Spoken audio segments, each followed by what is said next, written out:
তুমি ভাবলা কি করে তোমাকে আমি হীরা গিফট করতে পারি?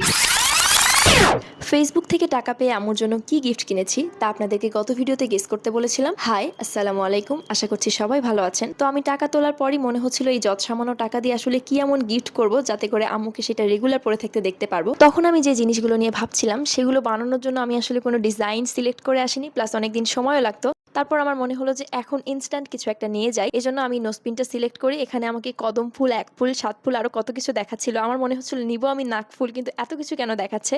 তারপর আমার আঙ্কেল বলল, যেহেতু তোমার আম্মু কলেজে যায় তার জন্য এমন মিনিমাল কিছু একটা সিলেক্ট করো যেটা সে রেগুলার পরে থাকতে পারবে। And তারপর আমি এই ডিজাইনটা চুজ করি। আর এখানে আম্মুকে নিয়ে আমি কিছু বলতে চাচ্ছিলাম, বাট ওই সময় আমি একদম ব্ল্যাঙ্ক হয়ে গিয়েছিলাম, লিটারেলি আমার মুখ দিয়ে কিছুই বের হচ্ছিল না। এরপর বাসায় এসে যখন আম্মুর হাতে আমি এই গিফটটা দিলাম, আমার মনে হচ্ছিল ঠিক ছোট বাচ্চাদের মতো এক্সাইটেড হয়ে আম্মু গিফটটা খুলছিল, এবং আমার কাছে এখানেই সব থেকে বেশি খুশি লাগছিল। আমি জানি এটা তেমন কিছুই না, বাট আমার এই ছোট্ট গিফটেও যে আম্মু এত বেশি খুশি হয়েছিল, এটাই আমার কাছে সব থেকে বড় প্রাপ্তি। আমি আম্মুকে দুনিয়ার সব খুশি এনে দিতে চাই। আমার মনে হয় যে আম্মু সবকিছু ডিজার্ভ করে, সব খুশি, সব হ্যাপিনেস ডিজার্ভ করে, অ্যান্ড আমি চাই আমি সেই জিনিসগুলো আম্মুকে দিতে পারি, এতটুকু অ্যাবিলিটি যাতে আল্লাহ আমাকে দেয়।